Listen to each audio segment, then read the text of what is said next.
Welcome to Red Light, Green Light, the podcast where you'll hear from industry leaders in science, technology, and innovation about the power of strategic storytelling. With decades of experience, our guests will share their own insights and real-world stories to help you avoid red light barriers and ignite green light solutions, from the Zoom room to the boardroom.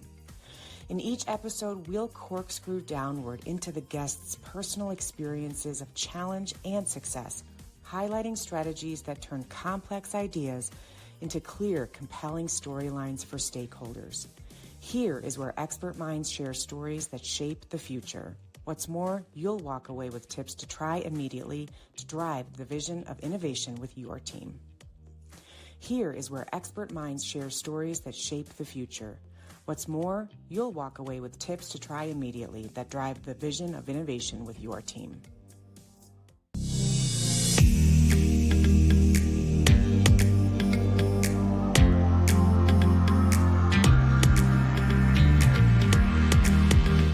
Hi, everybody, and welcome to the next episode of Red Light, Green Light, the podcast where we bring to you supercharged, amazing executive coaches and folks who are just in industry, in science, innovation, technology, who have spent a lot of time in their fields mastering their messages. I thrive on bringing you great guests who can share their stories, share their pitfalls and their wins so that you can avoid those pitfalls and get to your wins faster. Today, I'm thrilled to bring to you Dr. Nell Masey O'Neill. She is an executive coach who specializes in, ding, ding, guess what? Scientific communications.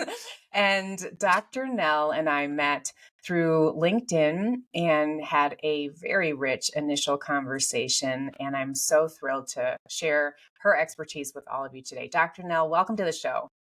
Oh, thanks, Cindy. It's absolutely delightful to speak to you again. It's great. Really nice way to spend an evening. Thanks. Oh, good. Good. Yes.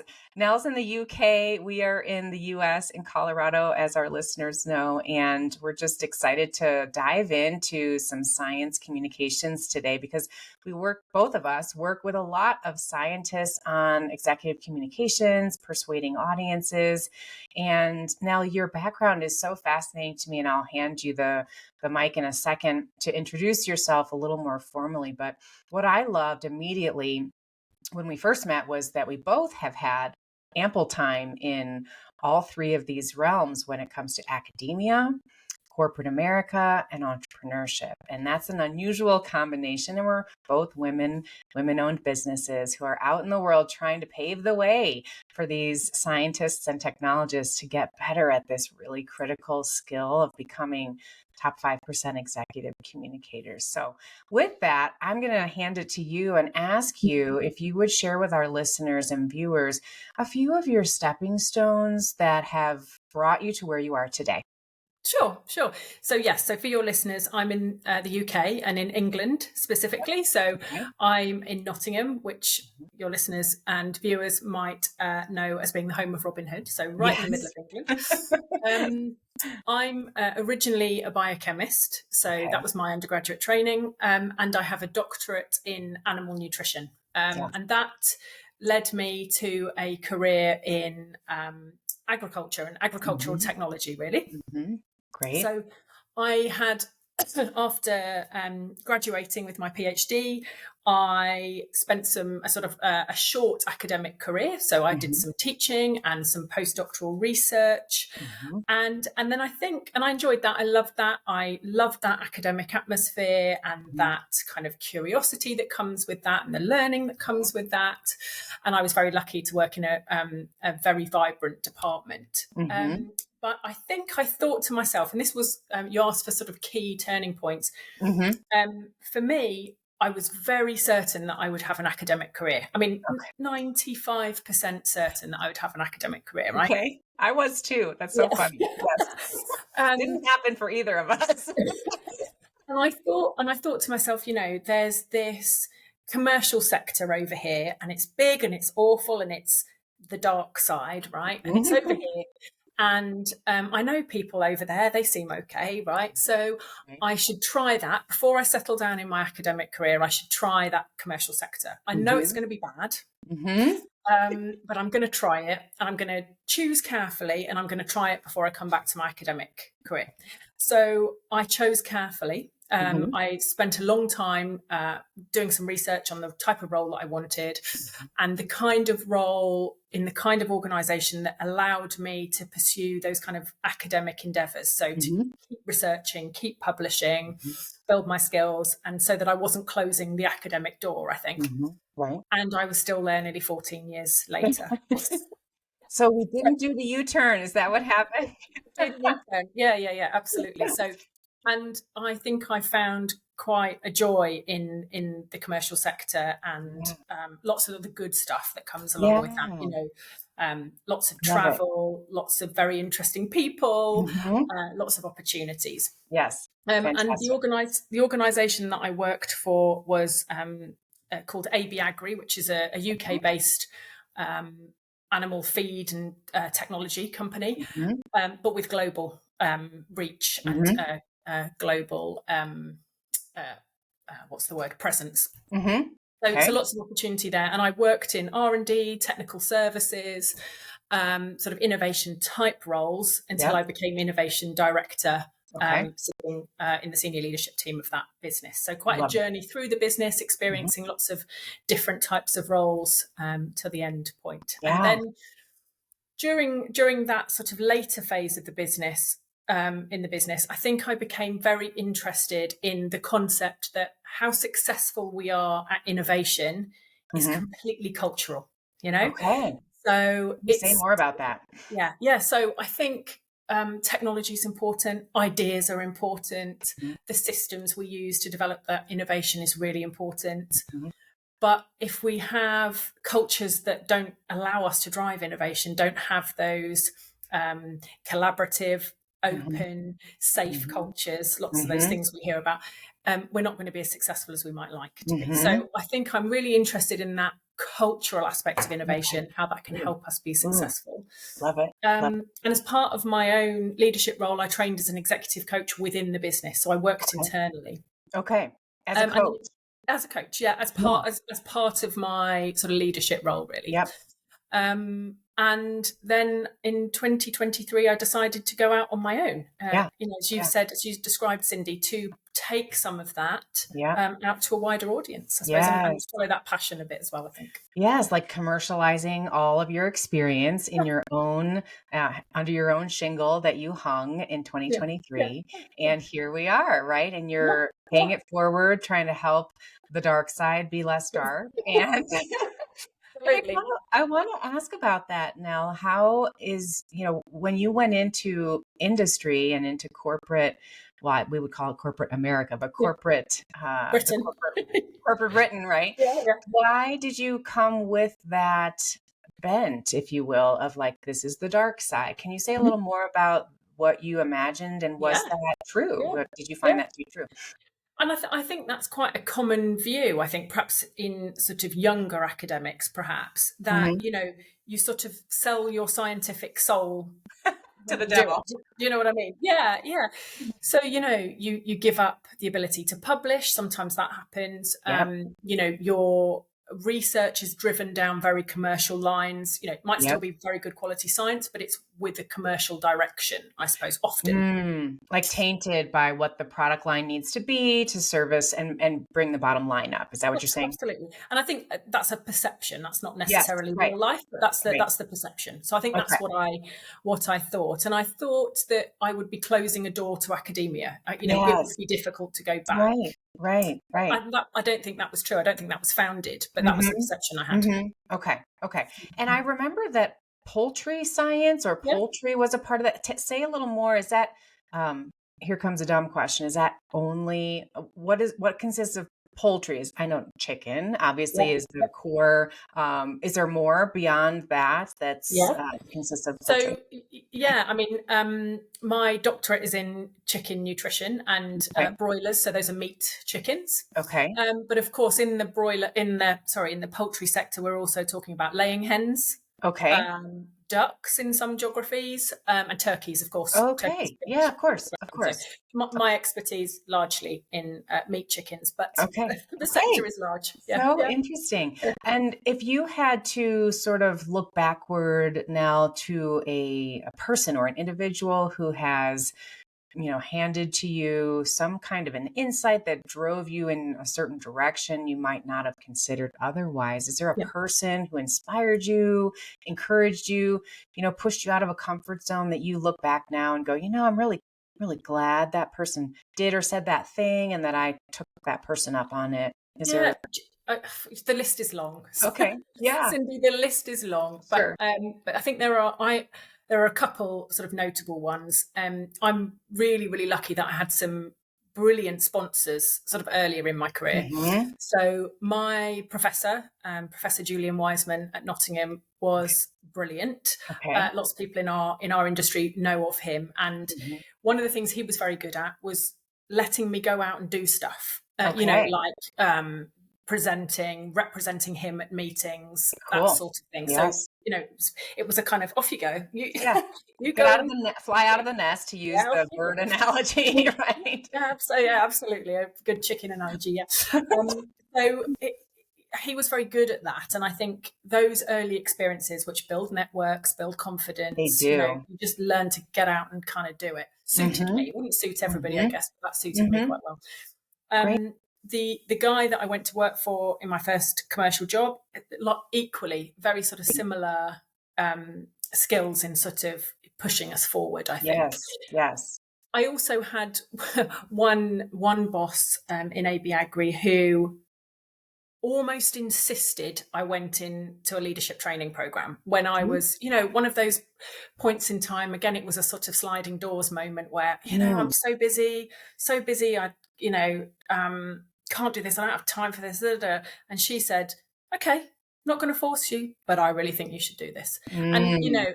and that was a sort of another And you're turning like, point in my oh career where, man, yeah. now I got to do And it.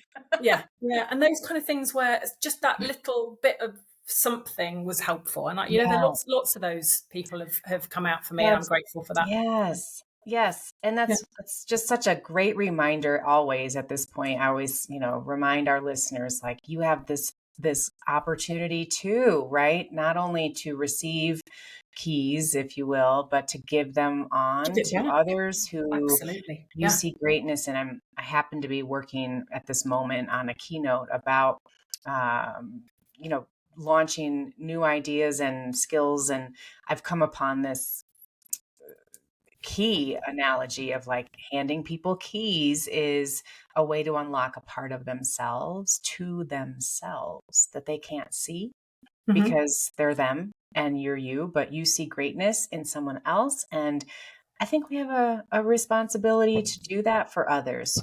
Absolutely. And I think that's one of the sort of foundation points of coaching as well, isn't it? Hmm. And coaching as an independent, neutral Yes. person, but also as a leader. Yes. That's helping people to see what they perhaps don't see in themselves, Hmm. as you've just said, is one of the Right. key Yes. things we can do for Yes. others. Yeah, for So sure. great.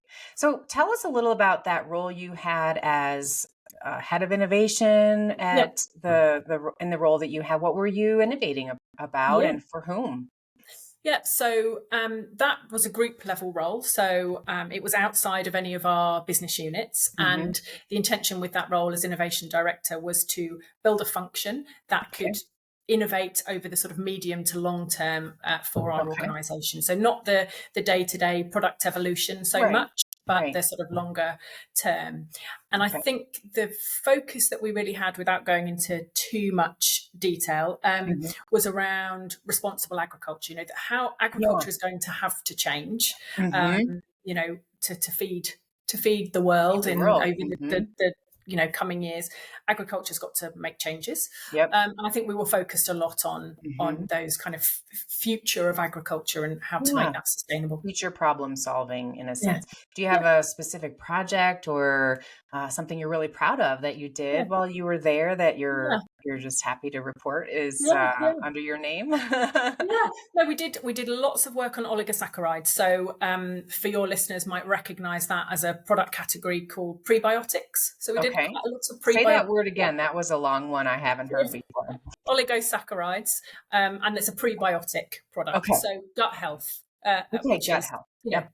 which is Got quite a it. sort of common kind of avenue, I think, that people are looking at the moment Sure. across human and animal health. So that was a big project that we did that was really successful. So Great. yeah. Fantastic. Well, now when we first met, we talked about and we just kind of ran right up to the end of our call, Did, riffing yeah. on all the issues and uh, red light moments that speakers and presenters have when it comes to how to present their science in a convicting manner with clarity and with confidence and with command and persuasion so that they can get their innovative idea passed through, bought in from the stakeholders, and moving downstream in that innovation, strategic landscape. So can you think back, if you would, to any? I remember one presentation you shared with me where I think somebody fell asleep. Am I on Yes. the right track? Yeah, that was one of my bosses, Cindy. Yeah, let me tell you that. Well, Tell if you we that could story. just, let's use you as an N of one, Nell, and maybe you can teach our. This is why we do this podcast, is so that we can learn from your Yeah, failures and mistakes. No, sure. not a Yeah, failure, but a falling down moment of learning. So take us through what was going on. Just back up yeah. the train a bit. And I'd like to think he wasn't actually asleep. He was just resting his eyes. Well, perception is reality, right? No, I'm just kidding. Yes.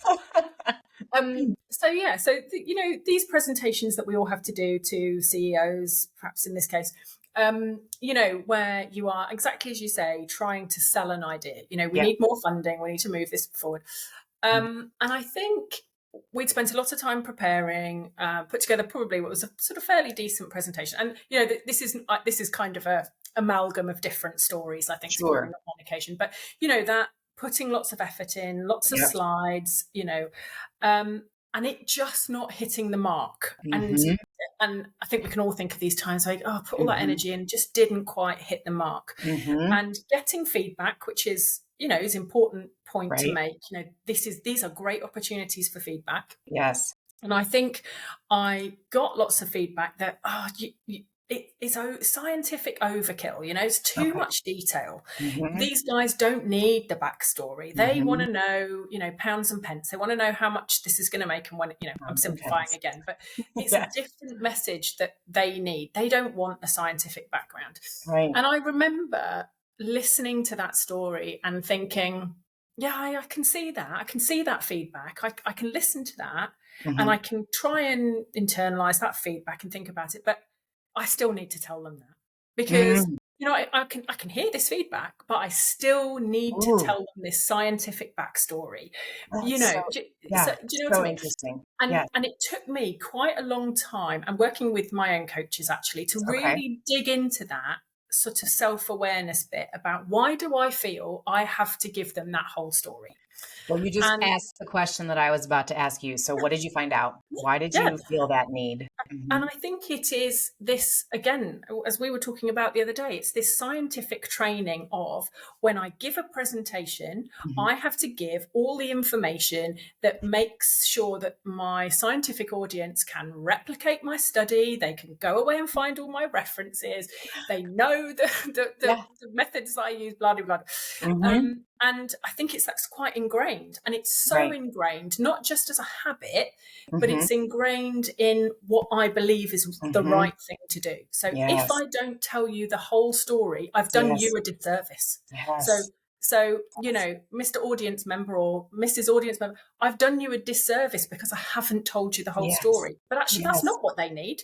They're trusting me as their most senior innovation person to know the science. It's my job. Yes. And again, that was feedback that really, really useful feedback that I got, I think, from an accountant, one of our sort of accountants, senior finance. Really? Oh, I'm surprised to know it was an accountant. Oh, that's great. really, really, really useful feedback that Oh he my gave me. gosh. Again, you were talking about handing people keys. Yes. He handed me this key Oh, I and love he it.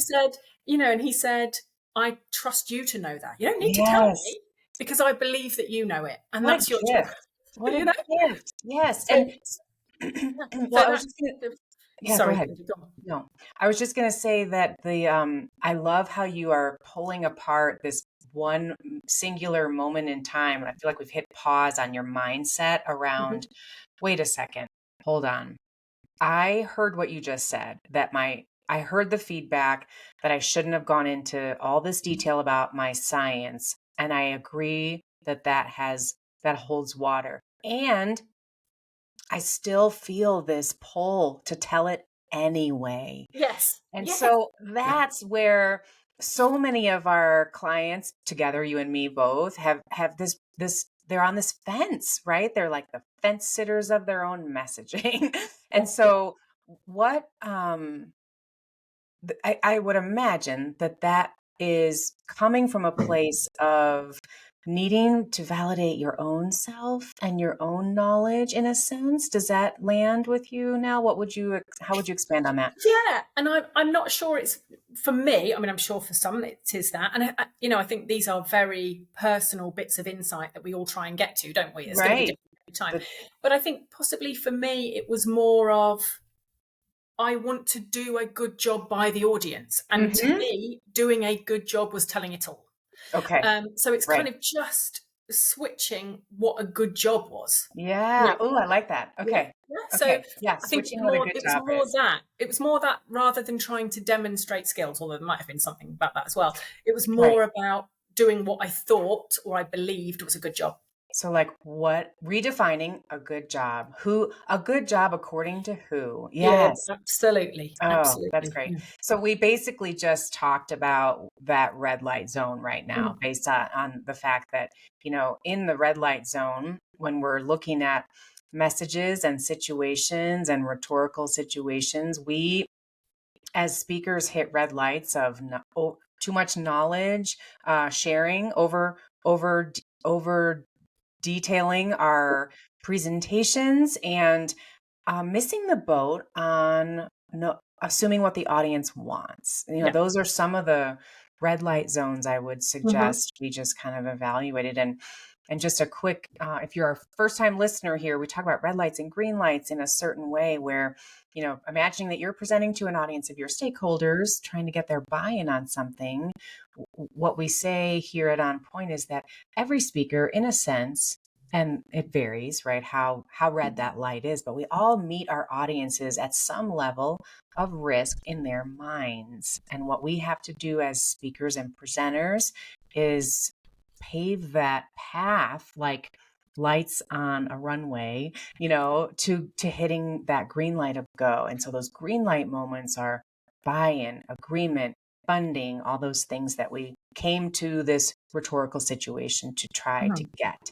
So you kind of learned this now. Take us through the process that happened next around how kind of as a whole your presentation style Mhm. changed after that accountant told you that and gave you that key.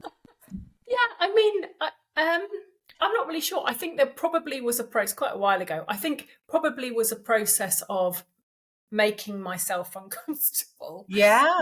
A process of saying, well, I'm going to leave this out and see what happens. I'm going to leave Yes. out, or I'm going to cut this 10 technical slides down to 2 and see Oh, what happens. yes. Oh, I think there was brilliant. probably a process of that and Yes. Which is seeing risky to what. you, but not to your audience, right? Yeah. Exactly. And this is, So ironic. another brilliant tip that I've been given over the years is, if you think there's a behavior that you do too much of, try and make yourself really uncomfortable, do less of it, because for Mhm. everybody else probably feels Yes. about right. Yes. So yeah, Yes. I That's it good. probably was a period of experimentation. I think there is also something here about how confident you feel in the information you are presenting. And I Mm. think it's easy for scientists, and funnily enough, I was talking to somebody about this yesterday. It's easy as a scientist to fall back on that knowledge because Mhm. it's right there, Oh, right? it's So, comfortable. Hmm. and as you've been talking about it maybe for 20 years in some way or another. But I think when you're developing into a leadership role, a strategic role where finances are, a bigger part of Right, it, and, right. modeling or whatever, Yes. I think building confidence in the areas that are new to you, I think Hmm. there's something about that as well. And I think, Hmm. again, that's a personal thing, isn't it? It's perhaps Hmm. being, in some cases, being confident that you don't know it to the detail, or the Right. site, and that's perhaps okay in some scenarios.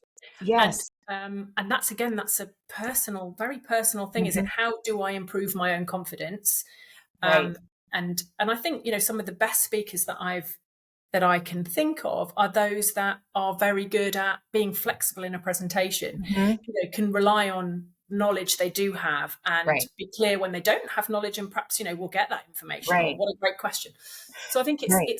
it's building your own confidence in the knowledge that you do have, I Well, think. and when you have this situation where you want to be confident enough to be flexible with the message, what does that require? Well, it requires message mastery going Yeah. in so that you can be flexible and leave things out on the fly or add in something that might help that wrinkled brow audience member you're staring at right this second to unwrinkle his brows because he now understands. And Yeah. so you need that real complete mastery of whatever the message is you're bringing so you can pivot and and dance as needed.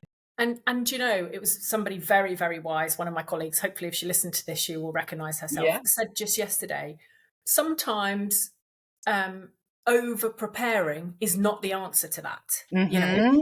And, Mm. we had Interesting. this conversation about, sometimes, and again, this is perhaps a scientific training thing. If Mm-hmm. you've got a whole load of slides and you've got to give a whole load of detail, and there's a very complex message between every slide, sometimes there is a tendency to prepare in so much detail Mm-hmm. and with so much sort of, I don't know, diligence, Yep.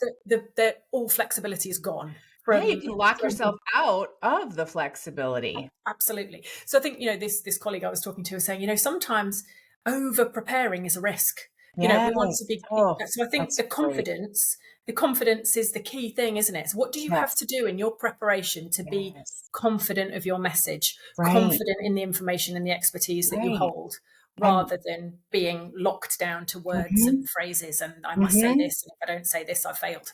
Right. So I think Right. the preparedness is, again, a personal thing, but I think there's something in there too. Well, and audiences can smell unpreparedness or a feeling of being locked in from the speaker's perspective. They can smell that a mile Yeah, yeah, away. And absolutely. so, I'm thinking about some green light behaviors and moments as well now, Nell. And in terms of some that are coming to my mind based on our conversation, green lights, I'm going back to the accountant and what he said to you, which was, "Now we trust that you know all the reasons for this." And so that leads me to think he wanted your opinion Yes, yes. about Yeah, yeah, about the trajectory you wanted to take and why you, Nell Masey O'Neill, wanted to do this, right? And so that's a skill that I know for our clients we really have to work on. Like, guess what? Your stakeholders, they actually want to know what you specifically think about this thing, not what they can go look up on Google. yeah. And how you tie that thing over there to that bit of information over there, and that Yes, bit, how this bit of market insight ties to this yes, bit of science, to yes, this, to this customer feedback.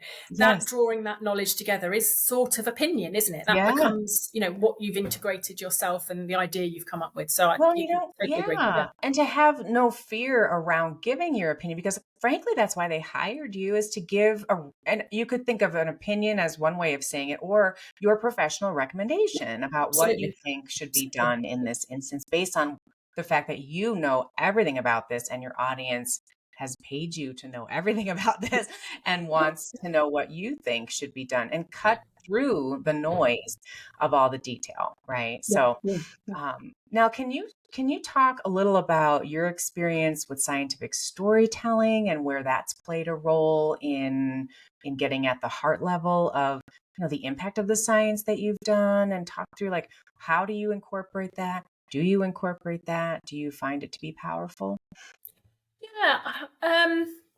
The thing that's immediately coming to mind is I remember one of my other doctoral supervisors, amazing woman, Sandra Hill.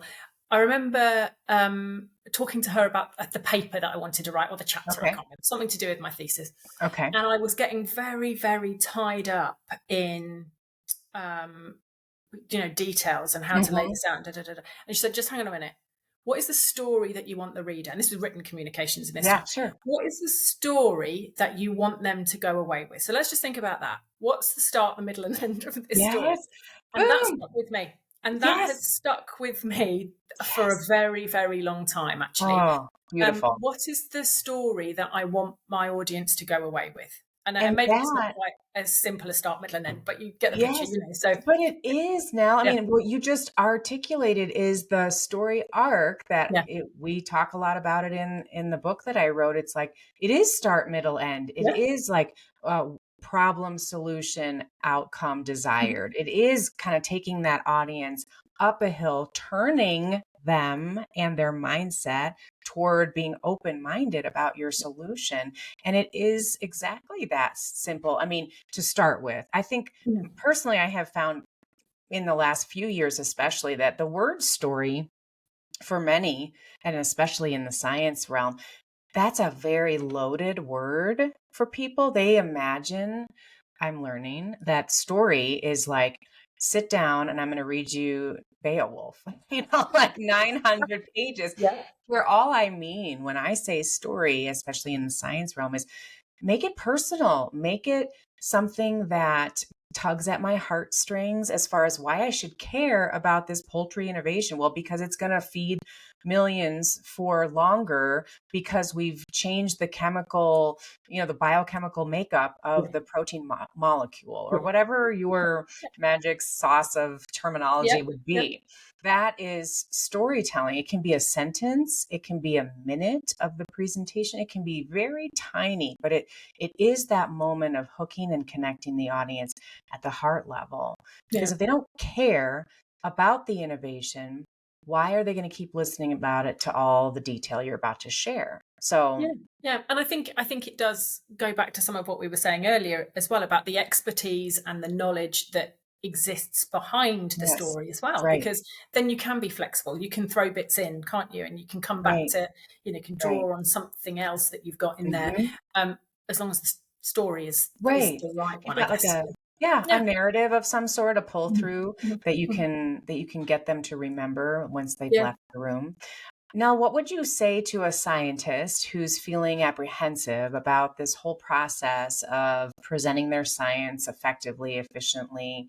What are some tips that you share in your coaching Mm. to sort of help get them and give them a key, if you will? Yeah. I mean, I think the things that have really helped me is trying to build my self-awareness around the process. Okay, Or self-awareness. yeah. Love it. So and going back to the story we were talking about earlier, these things are brilliant opportunities for feedback, and that's really hard. Hmm. Not in any way Yes. saying that is easy, but Yeah. if you can get feedback from and try and get the keys from the people around Mhm. you, and Yes. it's not just about understanding the sort of top level of the feedback. So the Hmm. feedback is, you don't need to give all this information. Okay, but how can I build my own self-awareness around why that is a challenge for me? Hmm. That's Or so great. what is it that's my blocker for me? Hmm. Hmm. And how can I experiment with ways around that and think about how I can remove that blocker for Hmm. myself? Because they Right. will be different for everybody, right? Yes. They, Yes.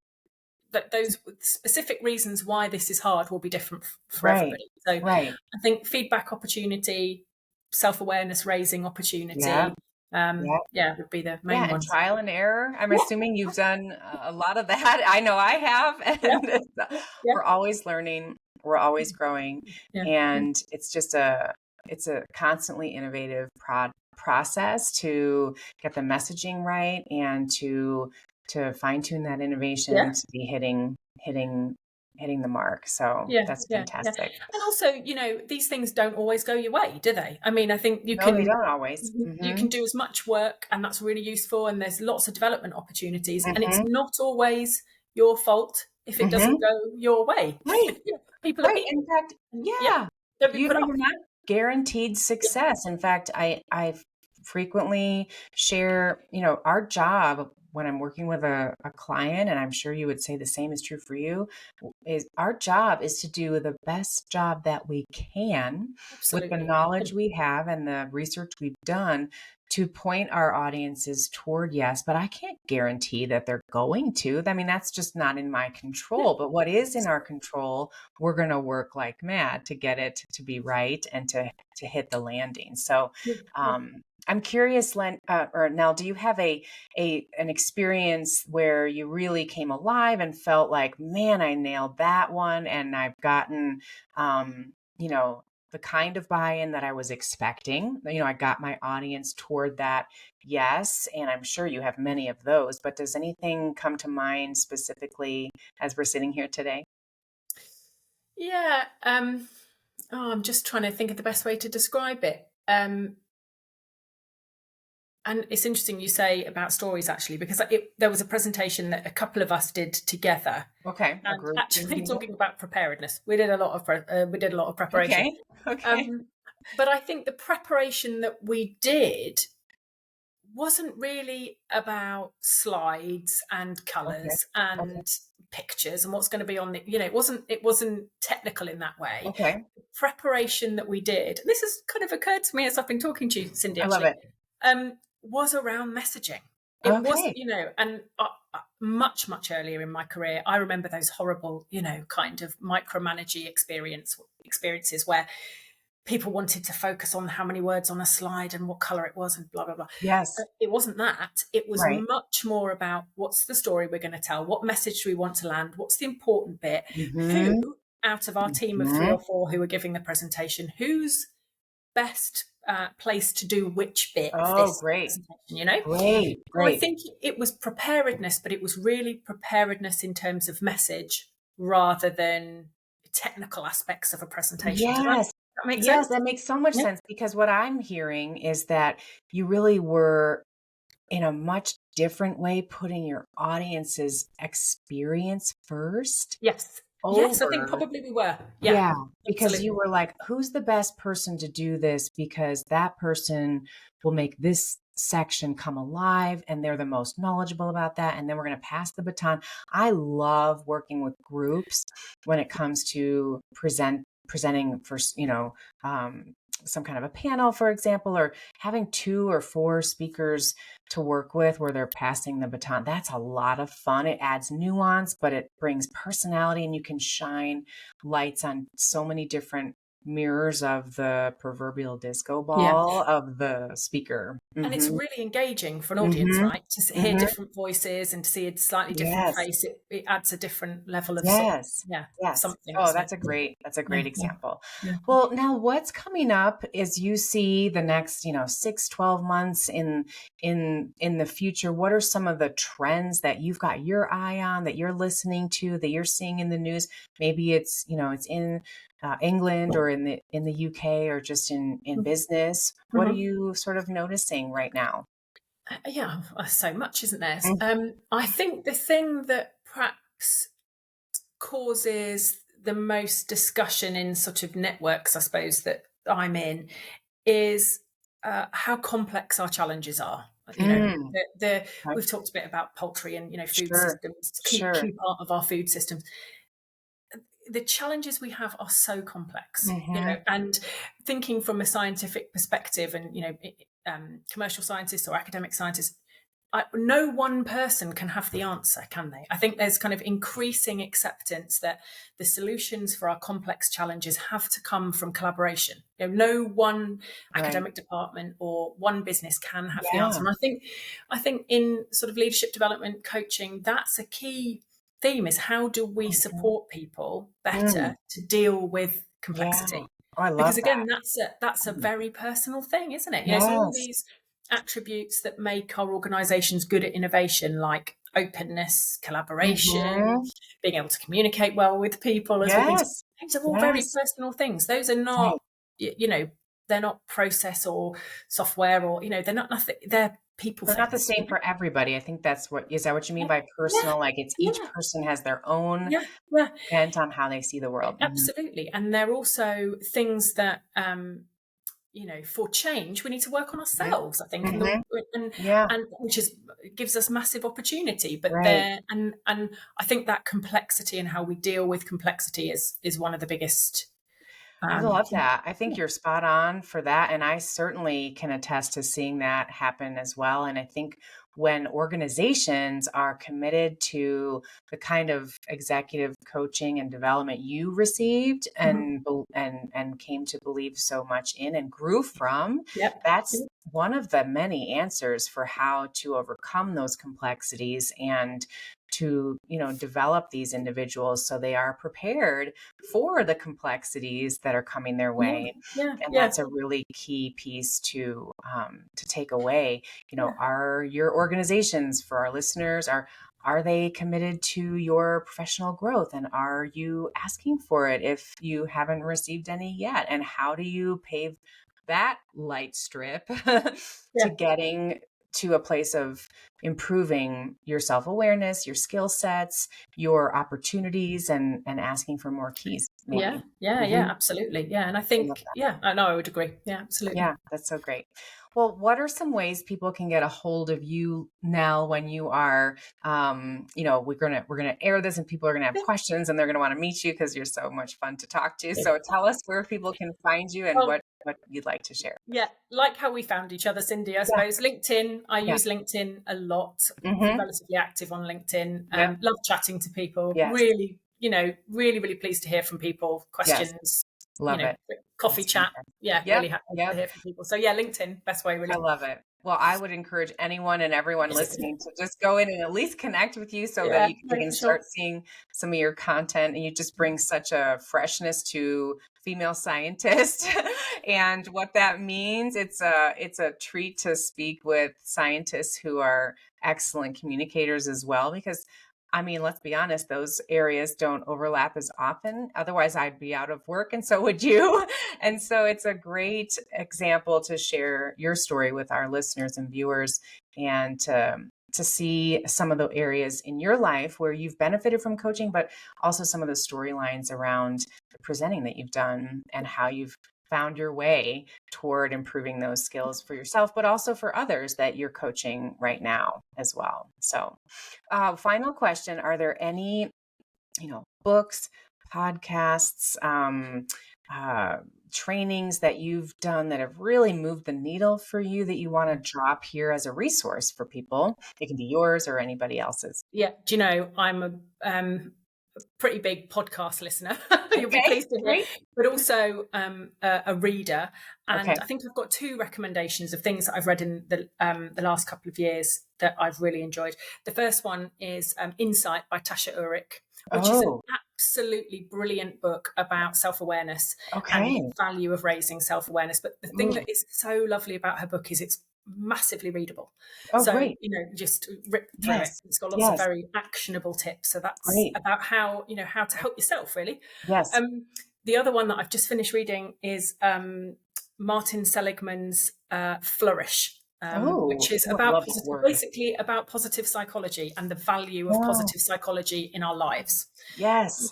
And Yes. again, quite practical, particularly the first half of his book, very practical about Okay. things you can do Yes. to improve your life through Yes. positivity, not I love unnecessary or what's the word, kind of overly positive, but right. just using positive Not language. Pollyanna pie in the sky, Yeah, right? But yeah. yeah, yeah, But positive language, thinking about your own strengths and those kind of yeah, things, which we do a lot or certain coaches do a lot of. sure. So yeah, That's so great. those I two, love I that. think. Oh, fantastic. That's so great. Well, now I am a fairly frequent flyer to the UK and England. My husband loves London, and so we try to get over across the pond every now and again. And I absolutely will look you up and Oh, for have sure, do. a Yeah, pint together with you. yeah, We'll go to ye old Cheshire cheese, perhaps, or some other watering hole. The oldest pub in England, so we Yes. are told, is in Nottingham. Oh, what's the name of it? It's called Ye Old Trip to Jerusalem. Oh And my gosh. yeah. It is Sign me up. proper old. Okay. And it's built into a hillside. So Oh my goodness. it's fun. It's fun. So yeah, you'd be welcome here, Cindy, anytime. Well, as soon as we hang up, I'm checking my calendar now. Oh, Nell, thank you so much for being with us today. It's been such a pleasure. We'll probably have a long communication and relationship from this point forward, and it's just been so much fun to get to know you. No, you're welcome. Everybody, thank you for listening. Thank you for watching. This has been the next episode of Red Light, Green Light, the podcast where we bring you crazy smart scientists and others to share their storylines with you so you can skip over the pitfalls and accelerate your growth in your storytelling and your persuading. So stay tuned. We'll be back again next week with another fresh episode with another amazing leader. And until then, I encourage you to get out there, go find an audience and see what you can do to bring them from the red light of risk to the green light of go. Have a great day, everybody. Bye-bye.